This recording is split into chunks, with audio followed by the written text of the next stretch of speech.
Seen so many hurtful and false rumors circulating about our parents, Kim Porter and Sean Combs' relationship, as well as about our mom's tragic passing, that we feel the need to speak out. Claims that our mom wrote a book are simply untrue. She did not, and anyone claiming to have a manuscript is misrepresenting themselves. Girl, hold on to your wigs, because the tea is about to be spilled. Diddy's son just stepped into court, and he's ready to air all the dirty laundry. This isn't just another celebrity drama. We're talking major family secrets and shocking revelations that will leave you gasping. For those of you living under a rock, Diddy is that music mogul who's been in hot water lately. You know, the one with all those swirling controversies? Yeah, that Diddy. But this time, it's his own flesh and blood bringing the heat. The streets are saying this could change everything we thought we knew about the Diddy empire. What could be so bad that his own son is taking him to court? What kind of mess are we dealing with here? Trust me, you're going to want to stick around for this tea. Four of his 7 children released a statement on Instagram saying they want to clear up false rumors about their mother. Meanwhile, a new accuser is coming forward. Senior investigative correspondent Aaron Katursky has the latest.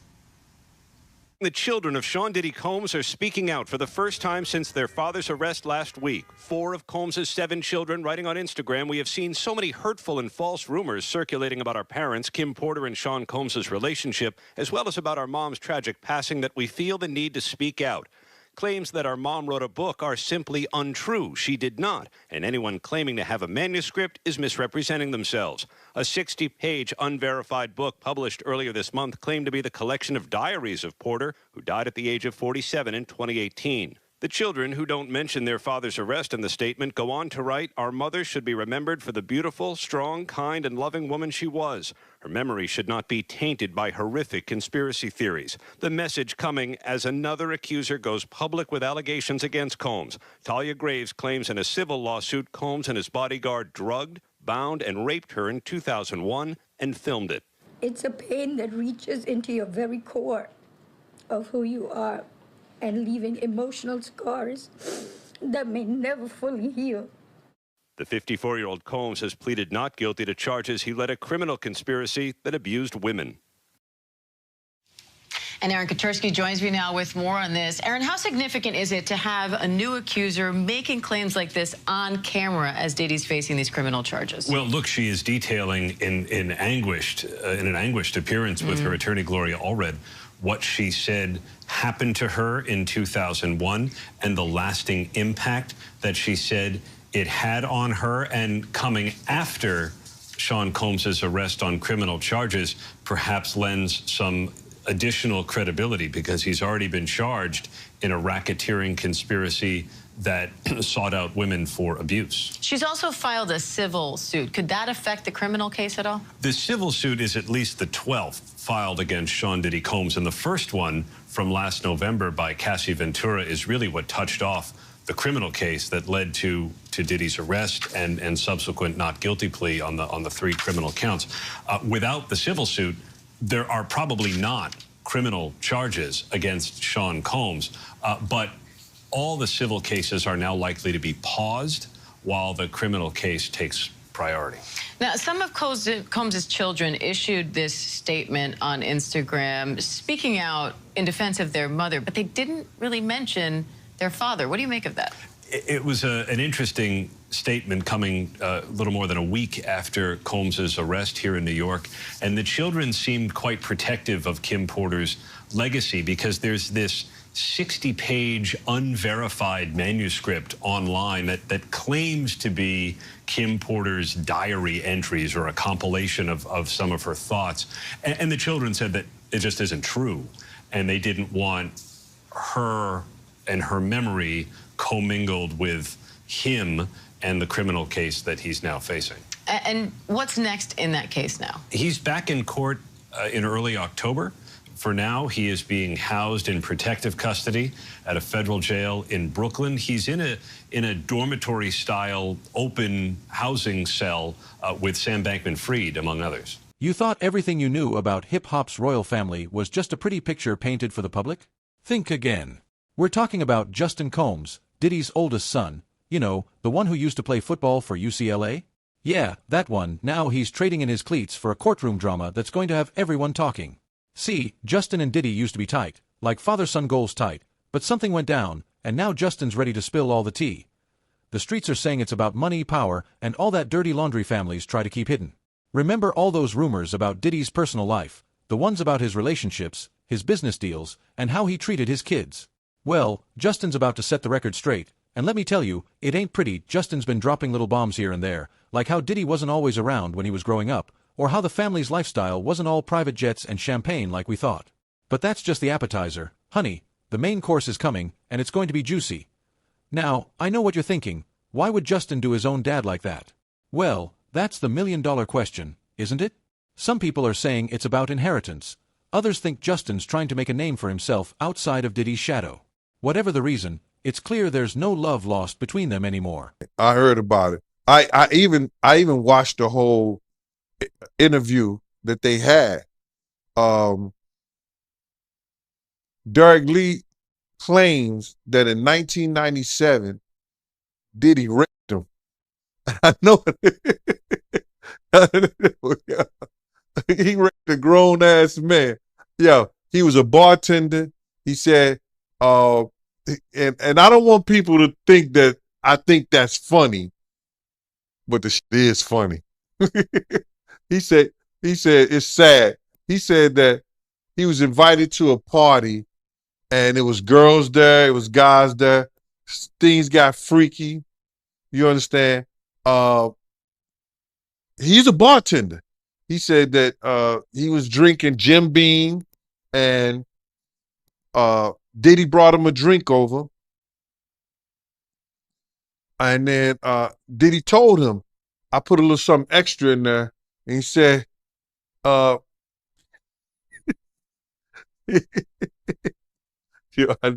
sorry, man. He said he woke up butt naked with his thong gone. No, he didn't say that, bro. But he said he woke up and Diddy told him he had him.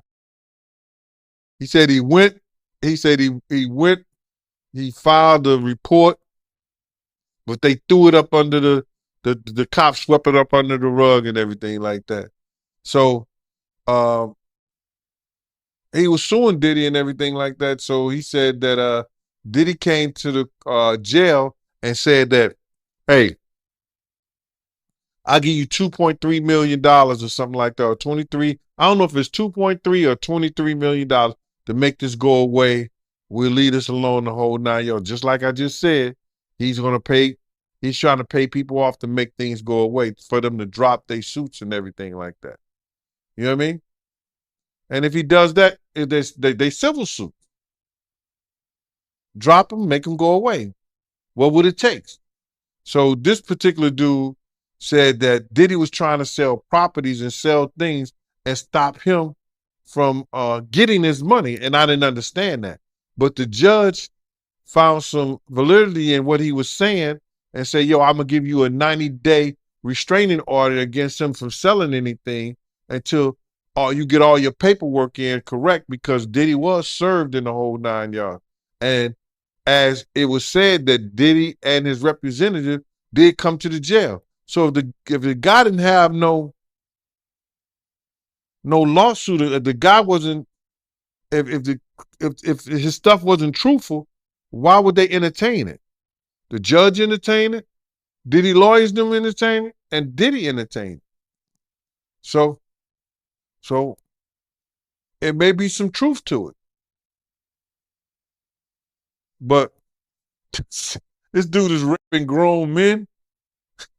That's crazy. Yeah, I mean, we can laugh at it, but it sounds like it's true. I mean, I'm looking at it right now, and he did go to prison, and he offered the inmate $2.3 million to settle the case. So that's what the paperwork said, and the judge must have thought he had some validity into what he was saying. What the judge do? He granted him the restraint from Diddy selling the properties until the dudes get his paperwork and everything in. You heard about Diddy law firm breaking ties with him and Miami Beach taking his day away? Well, all the things that happened to Diddy and he losing friends, companies, cities, city names, city girls, I think he should become an altar boy for TD Jakes and give his and let TD Jakes, you know, put some hands on him and probably save himself and save his soul. I think that's what he should do. I think that he should really consider getting into the church. Yo, listen here, man. Do like Russell Simmons. I don't think they have a charge like that over in Bali. But here's where it gets really interesting. Justin's not just talking about Diddy, he's bringing up stuff about the whole family. He's sharing details about how things were with his mom, Misa Hilton. And let's not forget about Diddy's other kids. You know there's got to be some sibling rivalry brewing there somewhere. And it's not just family drama. Justin's hinting at some serious business stuff too, like how Diddy runs his empire. We're talking record labels, clothing lines, vodka brands, the whole shebang. What if it's not all as legit as we thought? But hold up, because we haven't even gotten to the good part yet. Justin's lawyers are saying they've got receipts, actual evidence that's going to make everybody's jaw drop. We're talking documents, text messages, maybe even some spicy voicemails, the kind of stuff that could change everything we thought we knew about Diddy. And get this, some of Justin's siblings might be ready to back him up. Can you imagine a whole family rebellion against hip-hop royalty? It's like something out of a TV drama, but it's happening in real life, right in front of our eyes. Diddy's team is trying to keep things under wraps. They're saying it's all lies, that Justin's just looking for attention. But if that's true, why are they working so hard to keep things quiet? What are they so afraid of coming out? All right, so in this audio that CNN has listened to, you can specifically hear the accuser who alleges that she was being forced to take this tequila shot that she believed was laced with drugs. And in the audio, you can hear her asking Christian Combs if she was being drugged, and he answers, "Take the shot." Now, just to put things into perspective, the accuser was a crew member on the yacht. She was a bartender, and she says that shortly after this incident with the shot, she says she was cornered in a room. She says things became aggressive and physical, and then says that Christian Combs forced himself on her, and then says that it wasn't until another employee on the yacht came into this room that the abuse that she is alleging in this 31-page lawsuit stopped. And she says it only stopped because that person came into the room. Now, I want to read part of what the accuser's attorney is saying right now. What he's saying is, defendant Sean Combs turned what was sold as a wholesome family excursion into a hedonistic environment. It resulted in an unexpected increase in workload for her and for her colleagues, as well as unwanted exposure to unlawful drug use, sex work, and general chaos. Now, why are they naming Diddy in all of this? And it is partially because he was leasing that yacht. Now, he is not accused of sexual assault, but he is accused in this lawsuit of liability and aiding and abetting because he was the one renting the yacht. Now, his attorney, or actually the attorney for both men, also speaking out and denying these allegations, saying this complaint is filled with manufactured lies and irrelevant facts. We will be filing a motion to dismiss this outrageous claim.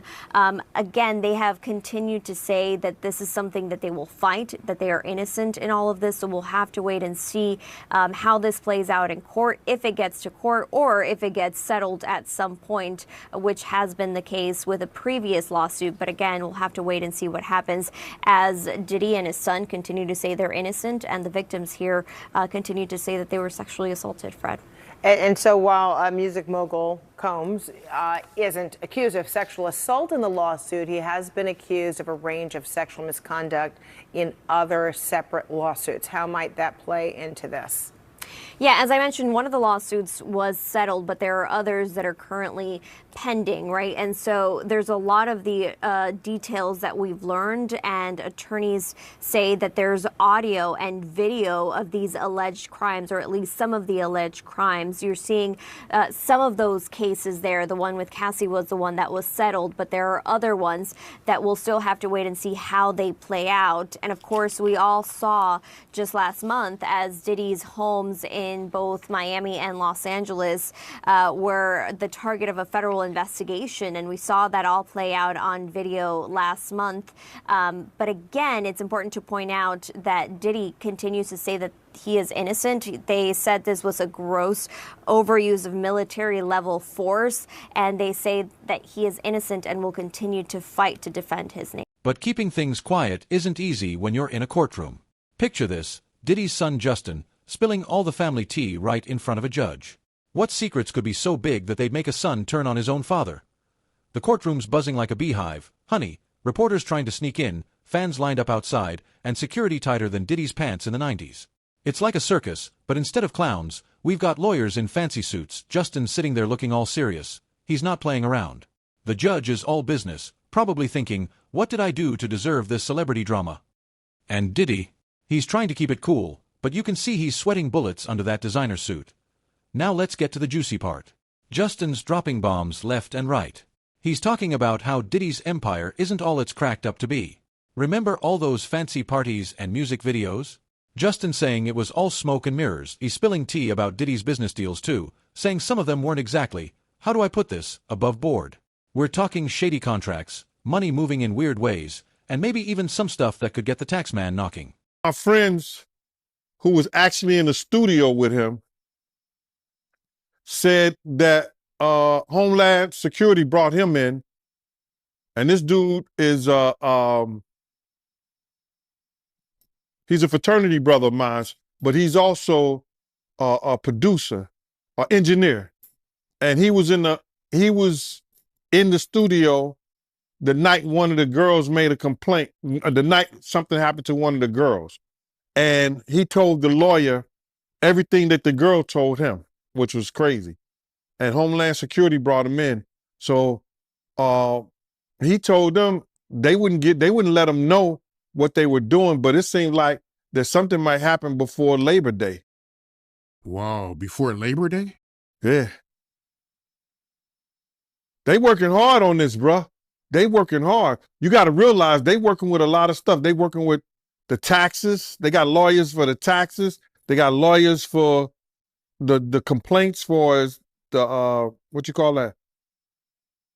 SA sexual assault complaints. They got lawyers for, what else?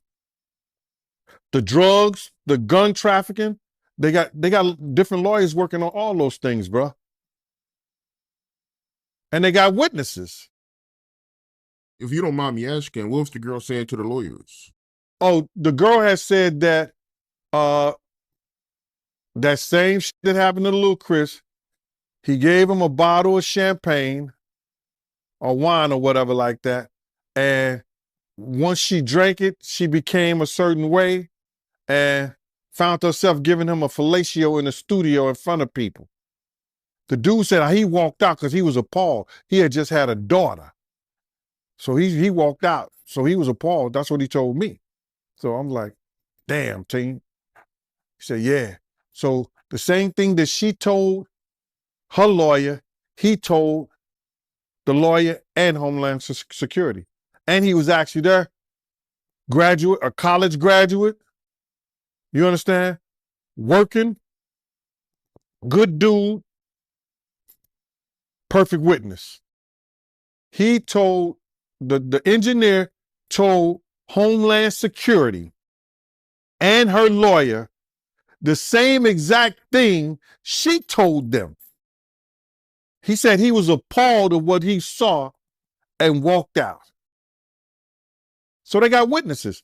They got witnesses, bruh.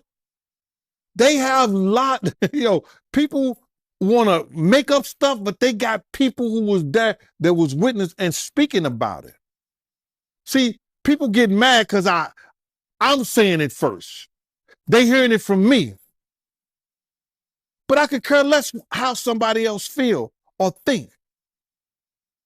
I'm not here to praise Diddy. No, I'm not. Like Brutus told the sentence, I'm here to bury him. He did enough wrong for people around us, to people around us. He did enough wrong to their mother. He did enough wrong to them. he need to pay the piper. I don't care what nobody say. You can feel whatever you want to feel. You can call Gene Deal whatever you want to call Gene Deal. You can say whatever you want to say. But I came here November the 18th, 2018, and I told y'all from Jump Street, I didn't know I was going to get a platform like Art of Dialogue. I didn't know I was going to get a platform like MREC, different people who helped me build this up. Did I have my own show? Everybody want to come here and think that I just talk about Diddy. You come to the Gene Deal show, you see different things. I talk about everything. But when I'm come to do an interview, I answer the questions. And my thing of it right here is this, is that I'm not here to praise somebody. A real man don't hold or bite his tongue for nobody when injustice has been done to people, first of all, that he got love for. And second of all, for when somebody know that somebody is wrong. I've been saying the same shit since 97, Mighty. I was the one in there holding Big's mom's hand while she crying.